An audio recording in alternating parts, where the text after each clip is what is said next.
Analyse de préfaisabilité de mesures d'efficacité énergétique pour bâtiments et usines avec RedScreen Expert. Partie 2. Description des installations. La vidéo précédente a fourni un aperçu des capacités de RedScreen en matière d'analyse de préfaisabilité de la consommation d'énergie et de combustible de bâtiments. J'ai utilisé l'archétype d'installation de fabrication de produits en métal de RedScreen comme exemple. Dans cette vidéo, je vais continuer avec cet archétype, mais j'examinerai plus en détail la façon dont les caractéristiques des installations sont décrites dans RedScreen. L'onglet Énergie s'ouvre en affichant le tableau Inclure la mesure de la section sommaire. La barre de navigation du côté gauche de l'onglet Énergie, reflétée dans la barre de menu, offre un accès aux divers formulaires de l'écran principal qui contiennent la description des installations. Je vais commencer en haut et progresser jusqu'en bas. Le formulaire électricité et combustible indique les prix des combustibles et de l'électricité. Le gaz naturel en mètres cubes et l'électricité sont inclus par défaut. Dans cet archétype, on présume que le gaz naturel coûte 30 sous par mètre cube et que l'électricité coûte 10 sous par kilowattheure. Plusieurs combustibles peuvent être définis ici. Par exemple, je peux ajouter un second combustible en cliquant sur le symbole d'addition. Je vois que le menu déroulant offre plusieurs options, y compris le gaz naturel en gigajoules, en unités thermales ou en milliers de pieds cubes, ainsi que plusieurs formes de biomasse. Seuls les vecteurs énergétiques définis ici peuvent être utilisés dans mon analyse. Par exemple, si je consulte les équipements de chauffage pour le bureau, je constate que je peux sélectionner le gaz naturel, l'électricité ou la biomasse pour ce système de chauffage. Toutefois, remarquez que nous ne sommes pas obligés d'utiliser les combustibles et l'électricité indiqués dans le formulaire électricité et combustible. Par exemple, aucun équipement de ces installations n'utilise de biomasse, mais je peux très bien laisser la biomasse en place. Ne vous souciez donc pas du fait que RedScreen inclut automatiquement le gaz naturel pour des installations qui utilisent seulement l'électricité. Si vous n'en avez pas besoin, ignorez-le. Cliquez sur la flèche déroulante à côté du pouvoir calorifique et prix du combustible, fournit des renseignements intéressants qui nous permettent de mieux comparer le contenu énergétique des combustibles et leur coût par unité d'énergie contenue. Je constate qu'un kilogramme de gaz naturel contient presque 3 fois plus d'énergie qu'un kilogramme de biomasse et pourtant, à 30 $ par tonne sèche, le coût de la biomasse est seulement de 5 $ par mégawattheure, ce qui est beaucoup moins élevé que le coût du gaz naturel et de l'électricité dans cet exemple.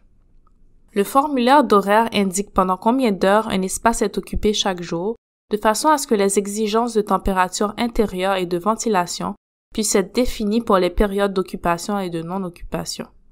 Les horaires sont affichés en colonne. Les températures intérieures désirées pour le chauffage et la climatisation sont indiquées dans les 4 premières rangées du tableau d'horaire, d'abord pour les périodes d'occupation, puis pour les périodes de non-occupation.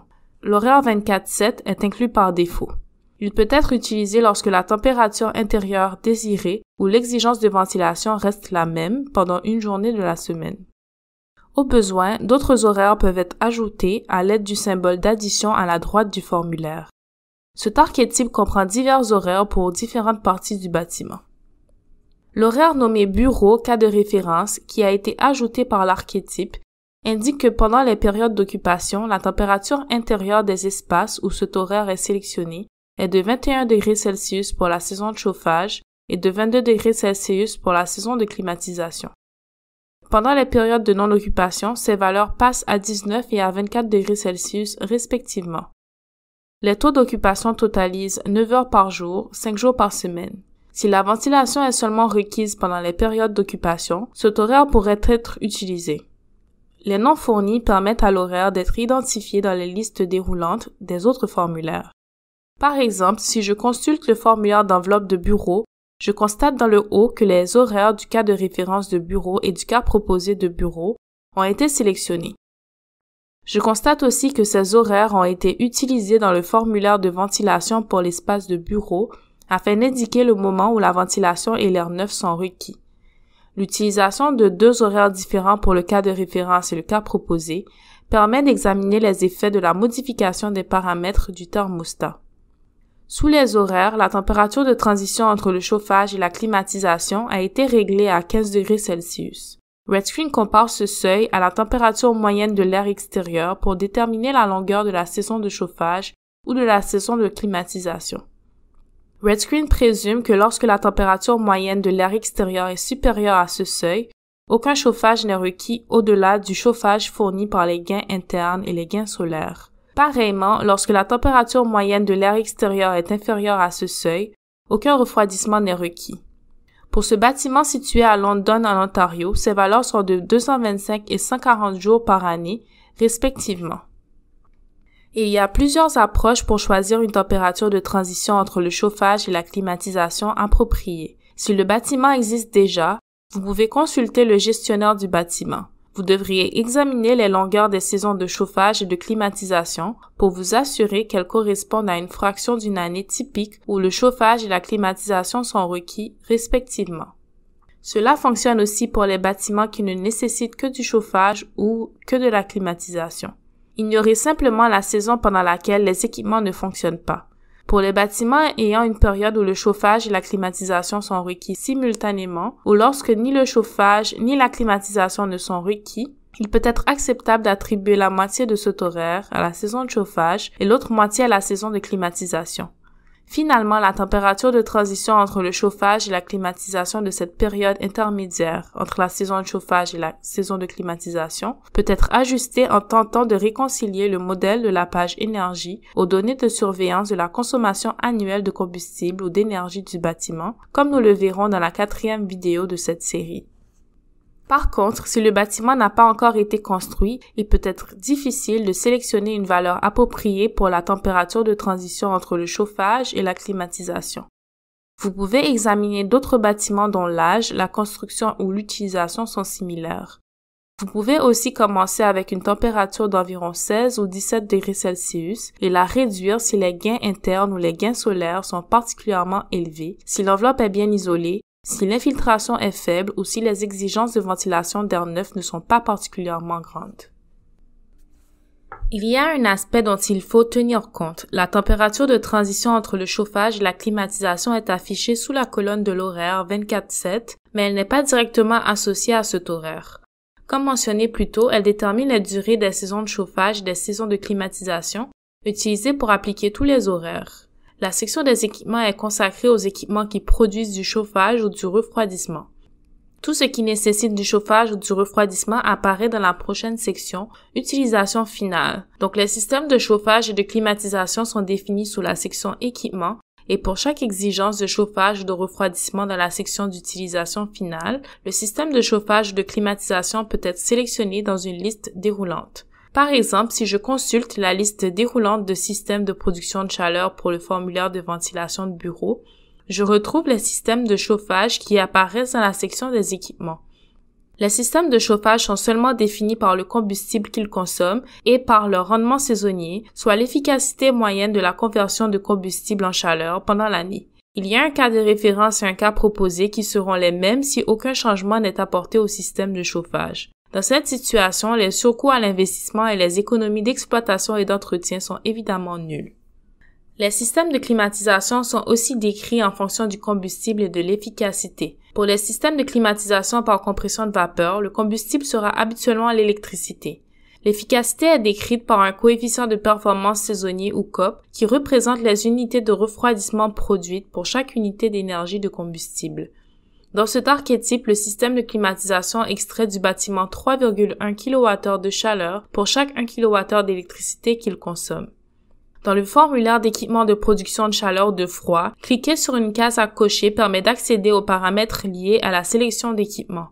La capacité d'équipement indiquée ici peut être utile pour les coûts, mais elle n'apparaît pas dans le calcul d'énergie. La case à cocher à côté de réfrigérant optionnel ouvre une section qui permet d'indiquer le réfrigérant. Son incidence en matière de coûts et d'émissions de gaz à effet de serre peut ensuite être calculée en fonction de la fraction de la charge de réfrigérant perdue chaque année. La section d'utilisation finale comprend les équipements qui nécessitent du chauffage ou du refroidissement ou qui consomment de l'électricité pour une fonction autre que le chauffage ou la climatisation. Cela peut comprendre une large gamme d'équipements comme l'indique la liste déroulante du ruban de menu. Le formulaire qui décrit l'enveloppe du bâtiment sera utile pour de nombreuses installations. S'il y a des espaces distincts dans le bâtiment comme le bureau et les espaces de fabrication de cet archétype, chaque espace peut avoir son propre formulaire d'enveloppe. La température intérieure de l'espace est indiquée par la sélection d'un horaire qui peut être différent pour le cas de référence et le cas proposé comme indiqué ici. Ensuite, la charge de chauffage et de climatisation avant les gains internes ou les gains solaires est calculée en fonction de l'infiltration d'air extérieur et des propriétés d'isolation indiquées pour les murs, les portes, le plafond ou le toit, le plancher et les fenêtres. Il y a des convertisseurs d'unités entre les valeurs R et les valeurs U selon les unités de mesure américaines ou les unités métriques. Si vous saisissez vos propres données, assurez-vous que les convertisseurs sont réglés aux unités appropriées pour celles-ci. C'est probablement la cause d'erreur la plus fréquente dans l'analyse de bâtiments RedScreen. Le coefficient d'apport de rayonnement solaire indique la fraction de lumière solaire qui entre par les fenêtres et qui est transformée en chaleur dans le bâtiment. Si l'ombrage réduit la lumière solaire entrant par la fenêtre, la réduction du pourcentage doit être indiquée pour l'hiver et l'été sous ombrage période d'utilisation. Les gains solaires qui en résultent sont appliqués à la charge de chauffage ou de refroidissement pour le formulaire dans lequel les fenêtres apparaissent. Les facteurs U et les coefficients de gain de chaleur solaire peuvent être saisis directement dans le formulaire d'enveloppe comme indiqué ici. Ils peuvent aussi être copiés dans l'outil de caractéristiques des fenêtres par l'icône dans le formulaire d'enveloppe. L'outil de caractéristiques des fenêtres, qui peut être ouvert séparément du formulaire d'enveloppe du bâtiment en cliquant sur l'icône dans la section Options du ruban de menu, est utile de 3 manières. Comme base de données de caractéristiques des fenêtres, comme moyen d'ajuster les caractéristiques des fenêtres pour tenir compte de la taille des fenêtres, et comme moyen de combiner toutes les fenêtres des murs de chaque direction. Il y a aussi un outil pour obtenir la valeur R des murs et des toits en fonction des matériaux utilisés dans la construction. Le formulaire apparaît en italique dans le panneau de navigation. Son résultat pour la valeur R réelle peut être copié dans la cellule correspondante du formulaire d'enveloppe du bâtiment. Dans ce cas, une icône de chaîne apparaît dans la cellule. Le formulaire d'enveloppe du bâtiment a une section pour les planchers et les dalles de fondation. Notez que la première section est utilisée lorsque le plancher est exposé à l'air libre et que la seconde est utilisée lorsque le plancher se trouve sous une surface.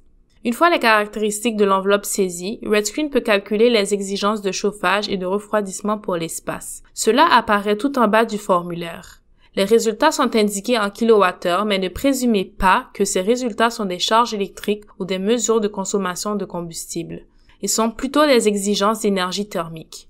Les systèmes de chauffage et de refroidissement qui sont utilisés pour répondre à ces exigences sont sélectionnés dans les listes déroulantes dans le bas du formulaire. Les exigences de ventilation pour l'espace sont indiquées dans le formulaire de ventilation. L'espace de bureau nécessite 1200 litres par seconde d'air de ventilation, mais le pourcentage de cet air étant frais sera réduit à 75% dans le cas de référence et à 60% dans le cas proposé. Avec le contrôle des ventilateurs réglé à horaire plutôt qu'à constant, RedScreen présumera que les ventilateurs fonctionnent seulement pendant les heures d'occupation indiquées dans les horaires bureau cas de référence et bureau cas proposé. Si le contrôle des ventilateurs est réglé à constant, mais que le contrôle de ventilation est réglé à horaire, alors le volet d'air neuf sera seulement ouvert pendant les heures d'occupation indiquées dans l'horaire. L'horaire sélectionné indique aussi la température à laquelle l'air de ventilation doit être fourni. L'électricité consommée par le moteur du ventilateur n'apparaît pas dans le formulaire de ventilation. La note à laquelle ce formulaire de ventilation est lié à ventilateur bureau m'indique que les équipements décrits ici sont intimement liés aux équipements décrits dans le formulaire ventilateur bureau. Cette page décrit le moteur et le ventilateur et estime leur consommation d'électricité. Si j'apporte des modifications au formulaire de ventilation comme en sélectionnant un horaire avec un nombre d'heures d'occupation hebdomadaire supérieur ou inférieur, je dois m'assurer que j'apporte les changements nécessaires au formulaire des ventilateurs correspondants. Comme dans le formulaire d'enveloppe du bâtiment, le chauffage et la climatisation requis pour fournir de l'air de ventilation à la température intérieure désirée sont indiqués dans le bas du formulaire de ventilation. Remarquez que RedScreen ne calcule pas la charge de chauffage ou de climatisation latente, soit l'énergie requise pour augmenter ou réduire l'humidité de l'air. C'est un aspect important pour la ventilation et l'infiltration, surtout dans les climats extrêmement humides ou extrêmement secs. Un formulaire d'éclairage est un peu différent parce qu'il ne nécessite pas la sélection d'un système de chauffage ou de climatisation. RedScreen calcule plutôt l'électricité consommée par l'éclairage. Évidemment, cette électricité finit par être transformée en chaleur.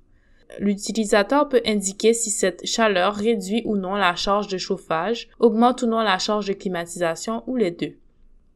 Par exemple, 40% de la chaleur provenant de l'éclairage décrit dans le formulaire d'éclairage de bureau est soustraite de l'exigence de chauffage pendant la saison de chauffage et ajoutée à l'exigence de refroidissement pendant la saison de climatisation. L'utilisateur ne peut pas contrôler comment RedScreen répartit cette chaleur entre les formulaires d'enveloppe du bâtiment et les formulaires de ventilation. Pour l'éclairage extérieur, il convient de régler l'impact sur la climatisation et le chauffage à 0. Dans une usine industrielle comme celle-ci, il y a beaucoup de machines qui consomment de l'électricité. Les équipements de bureau et les équipements informatiques sont présentés dans la section d'équipements électriques. Une sélection des équipements industriels est décrite dans la section d'électricité de procédés. Les compresseurs d'air forment une classe spéciale de machinerie industrielle et sont inclus dans leur propre section où la charge électrique est estimée en fonction de la demande de pression et d'air. Les ventilateurs et leurs moteurs ont aussi leur propre section. Pour chacune de ces charges électriques, le pourcentage de la consommation d'électricité que l'on présume produire de la chaleur, qui est ajoutée à la charge de climatisation pendant la saison de climatisation et qui est soustraite à la charge de chauffage pendant la saison de chauffage, est indiqué. Les formulaires d'utilisation finale généreront des exigences pour le chauffage, la climatisation et l'électricité. Les technologies d'énergie solaire, éolienne ou d'une autre énergie verte peuvent répondre à toutes ces exigences ou à une partie de ces exigences dans le cas proposé et sont définies sous la partie « Optimiser l'approvisionnement » du formulaire. Dans cet archétype, le chauffage de l'eau à l'aide de l'énergie solaire réduit l'exigence de chauffage et un système photovoltaïque de 236 kW réduit l'exigence d'électricité. RedScreen ne détermine pas si les périodes où l'énergie solaire est utilisée correspondent aux périodes où il y a une exigence de chauffage et d'électricité. RedScreen ignore donc la possibilité d'une production devant être écoulée ou vendue au réseau électrique parce qu'elle constitue un surplus par rapport à la charge actuelle. En ouvrant le formulaire de chauffe-eau solaire, je constate que le champ du haut est une liste déroulante des charges de chauffage de l'eau. Dans cet archétype, il n'y en a qu'une. Et le chauffe-eau solaire sera utilisé pour cette charge. Elle est décrite dans le formulaire d'eau chaude. Dans le cas proposé, l'espace de bureau a besoin de 340 litres d'eau par jour à une température de 55 degrés Celsius. 6902 kWh de chaleur doivent être fournis et si la chaleur du système solaire n'est pas suffisante, la chaleur sera fournie par le système d'eau chaude sanitaire. En retournant au formulaire de chauffe-eau solaire, je remarque qu'avec environ 9 mètres carrés de capteurs solaires plats vitrés et 600 litres de stockage, presque 60% de la charge de chauffage de l'eau du cas proposé peut être comblée par l'énergie solaire. Nous venons de voir un aperçu de la description des installations de cet archétype. Dans la prochaine vidéo, nous verrons comment consulter et interpréter les résultats de RedScreen pour la consommation d'énergie et de combustible.